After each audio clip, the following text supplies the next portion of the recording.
it's own it, explain it, promise it. It's the whole Indestructible brand comes from how you are not taken down. Like you're building a brand that no one can destroy. But sometimes, part of that is you have to admit when you're wrong or if you've done something wrong. And it depends. There's so many different scenarios, but admitting is really, really powerful. Explaining what happened and then promise to change.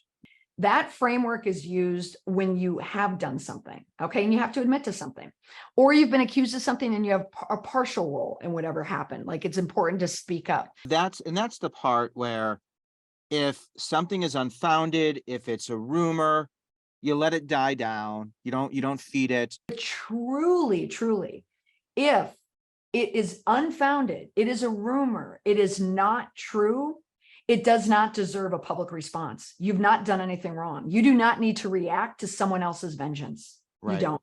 It's only vengeance if you react to it. But let's say you did, or let's say there is something at stake and you've lost something and you have to publicly say something. Okay. That's where that framework does take place.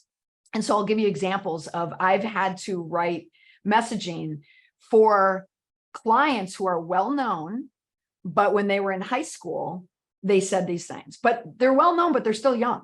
They're still, they're in their 20s, but they're in the public realm. And that's where the framework, you own up to exactly what you did. Don't mince your words. Just say, with the accusation, yes, it's true. I did say whatever that was. Then you explain it. And that explaining could be someone being called out, for doing all this. Back when I was in 8th grade, I did a lot of things that like many people, I probably, in 8th grade, I regretted a lot of things that I did. And what I said there was abhorrent. And then you would explain the reason why, because sometimes with kids, it's the environment they grew up in, you can explain it and then you make that promise. And what is your promise? I will never, whatever it is. That's the framework. The framework is simple in its language, because anyone knows what own it means. And the easy way to remember it, it's all the A words. So it's either acknowledge, atone, accept, apologize, any of those. Like people just need to know that what you did and you're aware of it. It's when people ignore it, that's what kind of flames people. And then the explain it is just context. Because the truth is, when people do things, they're not the only person who's done it. Someone else has always done it. So that's the time where you kind of connect with people, where they can see why it happened, because sometimes it's not the whole truth. Maybe it's just a part of a story. And then the last part, the promise it, is what's going to change. What you're also doing through that statement or through those actions, you're walking people through your crisis as well.